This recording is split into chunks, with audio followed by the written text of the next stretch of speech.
사랑하는 채움과 비움의 교회 성도 여러분, 10월 17일 금요일 묵상의 시간입니다. 오늘 함께 묵상하실 말씀은 역대하 27장 1절에서 28장 15절 말씀입니다. 우리 한 목소리로 봉독하시겠습니다.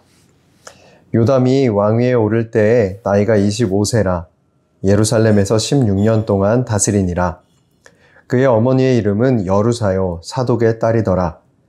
요담이 그의 아버지 우시야의 모든 행위대로 여호와 보시기에 정직하게 행하였으나 여호와의 성전에는 들어가지 아니하였고 백성은 여전히 부패하였더라. 그가 여호와의 전 윗문을 건축하고 또 오벨 성벽을 많이 증축하고 유다산 중에 성읍들을 건축하며 숲풀 가운데에 견고한 진영들과 망대를 건축하고 암몬 자손의 왕과 더불어 싸워 그들을 이겼더니 그 해에 암몬 자손이 은 100달란트와 밀 10,000고르와 보리 10,000고르를 바쳤고 제2년과 제3년에도 암몬 자손이 그와 같이 바쳤더라. 요담이 그의 하나님 여호와 앞에서 바른 길을 걸었으므로 점점 강하여졌더라. 요담의 남은 사적과 그의 모든 전쟁과 행위는 이스라엘과 유다 열왕기에 기록되니라. 요담이 왕위에 오를 때의 나이가 25세요 예루살렘에서 다스린 지 16년이라. 그가 그의 조상들과 함께 누움에 다윗성에 장사되고 그의 아들 아하스가 대신하여 왕이 되니라. 아하스가 왕위에 오를 때에 나이가 20세라. 예루살렘에서 16년 동안 다스렸으나 그의 조상 다윗과 같이 아니하여 여호와 보시기에 정직하게 행하지 아니하고 이스라엘 왕들의 길로 행하여 바알들의 우상을 부어 만들고 또 흰놈의 아들 골짜기에서 분향하고 여호와께서 이스라엘 자손 앞에서 쫓아내신 이방 사람들의 가증한 일을 본받아 그의 자녀들을 불사르고 또 산당과 작은 산 위와 모든 푸른 나무 아래에서 제사를 드리며 분향하니라. 그러므로 그의 하나님 여호와께서 그를 아람 왕의 손에 넘기심에 그들이 쳐서 심히 많은 무리를 사로잡아 다메섹으로 갔으며 또 이스라엘 왕의 손에 넘기심에 그가 쳐서 크게 살육하였으니 이는 그의 조상들의 하나님 여호와를 버렸음이라. 르말랴의 아들 베가가 유다에서 하루 동안에 용사 12만 명을 죽였으며 에브라임의 용사 시그리는 왕의 아들 마아세야와 국내 대신 아스리감과 총리 대신 엘가나를 죽였더라.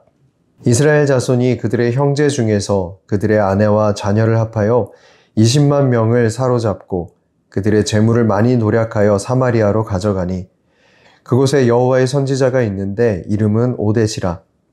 그가 사마리아로 돌아오는 군대를 영접하고 그들에게 이르되 너희 조상의 하나님 여호와께서 유다에게 진노하셨으므로 너희 손에 넘기셨거늘 너희의 노기가 충천하여 살육하고 이제 너희가 또 유다와 예루살렘 백성들을 압제하여 노예로 삼고자 생각하는도다.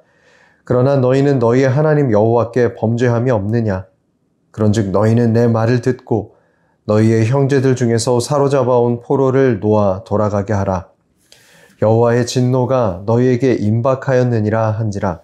에브라임 자손의 우두머리 몇 사람 곧 요하난의 아들 아사랴와 무실레못의 아들 베레갸와 살룸의 아들 여히스기야와 하들레의 아들 아마사가 일어나서 전쟁에서 돌아오는 자들을 막으며 그들에게 이르되 너희는 이 포로를 이리로 끌어들이지 못하리라. 너희가 행하는 일이 우리를 여호와께 허물이 있게 함이니 우리의 죄와 허물을 더하게 함이로다. 우리의 허물이 이미 커서 진노하심이 이스라엘에게 임박하였느니라 하매 이에 무기를 가진 사람들이 포로와 노략한 물건을 방백들과 온 회중 앞에 둔지라. 이 위에 이름이 기록된 자들이 일어나서 포로를 맞고 노략하여 온 것 중에서 옷을 가져다가 벗은 자들에게 입히며 신을 신기며 먹이고 마시게 하며 기름을 바르고 그 약한 자들은 모두 나귀에 태워 데리고 종려나무 성 여리고에 이르러 그의 형제에게 돌려준 후에 사마리아로 돌아갔더라. 아멘. 여호사밧의 혼인 정책 이후에 북이스라엘의 신앙이 스며든 유다는 정신을 차리지 못합니다. 여호야다에게 양육된 요아스나 그의 아들 아마샤 또 농사를 좋아하던 우시야까지 모두 안타까운 마지막을 맞게 되죠.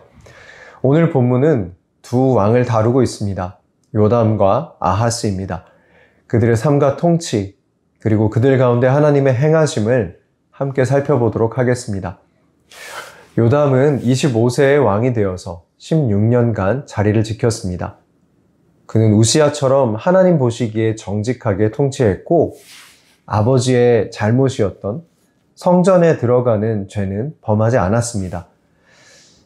하지만 백성들을 하나님께로 인도하는 어떤 눈에 띄는 개혁을 단행했다는 기록도 없습니다. 그가 통치하던 시기에 유다가 많이 쇠약해진 반면에 역사적인 정세로 격변을 겪고 있었기 때문일 겁니다.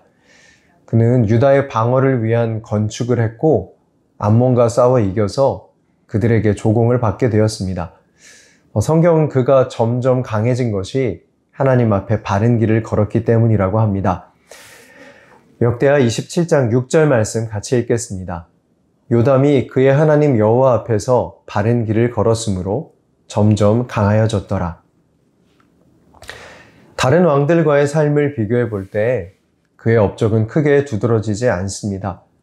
다만 그는 주어진 상황 안에서 천천히 하나님께서 기뻐하실 길을 걸었습니다. 어쩌면 왜 종교개혁을 하지 않았냐고 말하는 사람도 있었을 것이고 왜 좀 더 국방에 힘쓰지 못했느냐 말하는 사람도 있었을 겁니다. 선대의 요아스나 아마샤가 연이어서 반역한 신하들의 손에 죽었습니다. 아버지 우시야는 나병 환자로 긴 시간을 별궁에 살았습니다. 아무래도 유다의 왕권이 많이 약화되지 않았겠습니까? 그러면 보통은 급한 마음에 이런저런 시도를 하며 어떤 업적을 세우려고 했을 겁니다. 업적이라고 하면 대부분의 왕이 여러 우상에게 예배하며 자신이 무언가를 하고 있다고 드러내려고 했었던 것 같은 그런 행위이죠. 하지만 요담은 그러지 않았습니다. 그의 삶은 비록 열왕기에서나 역대기에서나 아주 짧게 기록이 되어 있을 뿐입니다. 하지만 칭찬을 받습니다. 그의 삶은 우리들에게 아주 중요한 통찰을 줍니다. 하나님 앞에서 바른 삶은 사람들이 보는 바른 삶과 다르다.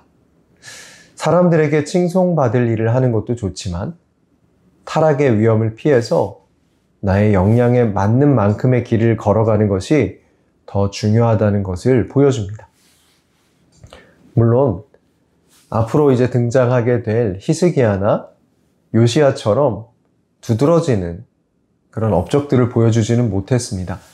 그런 부분이 아쉽다고 말을 할지 모르겠습니다. 하지만 요담은 자신이 걸을 수 있는 만큼 말씀에 따라 걸었기에 여호사밧 이후로 무너져버린 유다 왕가에서 정말 오랜만에 삶의 마지막까지 하나님께 칭찬받는 왕이 될 수 있었습니다. 아수르라는 대제국이 팽창 정책을 펼치던 이 시기에 그냥 이렇게 살아가는 하루하루가 버거웠을 겁니다. 학교에서나 직장에서나 인정받고 주목받는 사람은 많지 않습니다. 인정받는 사람이 많을 수가 없죠. 아주 소수의 사람들이 인정을 받습니다. 그리고 보다 많은 사람들은 인정을 받고자 잘못된 방법으로 경쟁을 하고 다른 사람을 깎아내리다가 높은 지위를 얻지만 비판을 받고 끝이 좋지 않은 것을 많이 보게 됩니다. 또 많지 않은 사람들이 성실하게 맡은 일을 감당하며 눈에 띄지 않지만 마지막까지 인정받고 칭찬받으며 삶을 갈무리합니다. 그리스도인들은 어떤 사람들일까요? 우리에게는 성실하고 꾸준하게 하나님 기뻐하시는 바른 길을 걷는 소명이 주어져 있습니다. 주변의 평판에 일희일비하지 말고 하루하루 말씀을 따라서 사랑하고 섬기고 용서하고 성실하게 살아가다 보면 하나님께 그리고 또 사람들에게 칭찬받는 사람이 될 줄을 믿습니다. 그의 아들 아하스는 20살의 왕위에 올랐습니다. 그리고 똑같이 그도 16년간 통치합니다. 하지만 그의 행동은 아버지와 많이 달랐습니다. 남유다에서 선왕의 기준이 되는 다윗을 본받지 않고 이스라엘의 왕들과 가나안에서 쫓겨난 이방인들을 본받았습니다. 역대하 28장 2절 3절 말씀입니다. 이스라엘 왕들의 길로 행하여 바알들의 우상을 부어 만들고 또 흰놈의 아들 골짜기에서 분향하고 여호와께서 이스라엘 자손 앞에서 쫓아내신 이방 사람들의 가증한 일을 본받아 그의 자녀들을 불사르고. 아하스의 행위는 이방인과 똑같습니다. 하나님께서는 아하스를 내버려 두지 않으셨습니다. 내버려 두면 오히려 그를 버리신 것이나 마찬가지죠. 아람과 이스라엘이 각각 침공한 것처럼 본문에 묘사되고 있지만 역사적으로 그들의 침공은 아람과 북이스라엘의 연합군입니다. 그들은 유다의 반아수르 전선에 합류할 것을 제의했습니다. 하지만 아하스가 응하지 않았죠. 그래서 유다가 제거 대상이 되었습니다. 용사 12만 명이 하루 만에 죽고 다메섹으로도 포로가 끌려갔고 북이스라엘은 여자와 아이들을 포함한 20만 명 가까이 되는 포로들을 끌고 갔습니다. 이 전쟁에서 유다는 왕자와 국내 대신, 총리 대신까지 살해당하는 회복하기 힘든 피해를 입었습니다. 하나님께서는 그의 백성 유다가 잘못된 길로 걸어가서 멸망에 빠지는 것을 내버려 두지 않으십니다. 그들에게 어려움을 주셔서라도 그들이 돌이켜 하나님을 찾도록 부르시고 또 부르십니다. 그들을 벌하시는 목적은 그들을 멸하시는 것이 아니라 돌이켜 회복하는 것입니다. 이 본문에서 우리가 또 살펴볼 수 있는 것은 하나님께서 이미 언약에서 멀어져 버린 것 같은 북이스라엘에도 여전히 말씀하고 계신다는 사실입니다. 이스라엘 자손이 그들의 형제 중에서 여자와 아이까지 합하여 20만 명의 포로들을 잡아서 끌고 갔습니다. 이것은 전쟁에서 사로잡은 노예니까요. 외국에 팔아넘기면 적지 않은 돈벌이가 됩니다. 북이스라엘에게 유다는 이미 언약을 공유하는 형제가 아니고 이방인과 다름이 없었다는 것을 보여줍니다. 그런데 하나님은요, 북이스라엘도 남유다도 버리지 않으셨습니다. 사실 본문이 기록하는 것처럼 그들을 둘로 보시지도 않으십니다. 본문은 하나님의 마음을 담아서 의도적으로 북이스라엘을 이스라엘 자손이라고, 남유다는 이스라엘 자손의 형제라고 기록합니다. 그들은 여전히 하나님의 백성입니다. 하나님은 선지자 오뎃을 사마리아에 보내셨습니다. 역대하 28장 9절 10절 말씀 같이 읽겠습니다. 그곳에 여호와의 선지자가 있는데 이름은 오뎃이라. 그가 사마리아로 돌아오는 군대를 영접하고 그들에게 이르되 너희 조상의 하나님 여호와께서 유다에게 진노하셨으므로 너희 손에 넘기셨거늘 너희의 노기가 충천하여 사륙하고 이제 너희가 또 유다와 예루살렘 백성들을 압제하여 노예로 삼고자 하는도다. 그러나 너희는 너희의 하나님 여호와께 범죄함이 없느냐? 하나님께서는 포로들을 돌려보내라고 선지자들을 통해 말씀하셨습니다. 동시에 이스라엘 백성들에게 그들도 지금 그들의 손으로 유다의 형제들을 심판했던 것처럼 그들도 임박한 심판이 있다고, 그러니까 두려움을 가져야 한다고 경고합니다. 이 말씀을 들은 이들 중에서 에브라임 지파의 아사랴, 베레랴, 여히스기야, 아마사가 전장에서 돌아온 이들을 막아섭니다. 에브라임은 이스라엘에서 가장 큰 지파죠. 그들은 포로를 돌려보낼 뿐만 아니라 노령물도 돌려줍니다. 사마리아에서 옷과 신을 주고 또 먹을 것을 주고 마실 것을 주고 상처까지 치료해 주고는 나귀에 태워서 여리고 성까지 돌려보내줍니다. 신앙을 회복할 수 없이 타락할 것 같았던 북이스라엘이 하나님의 말씀에 두말 않고 순종했습니다. 그들을 다스리는 현재 왕이 베가입니다. 다음 왕 호세아 때가 아수르의 멸망 때가 되죠.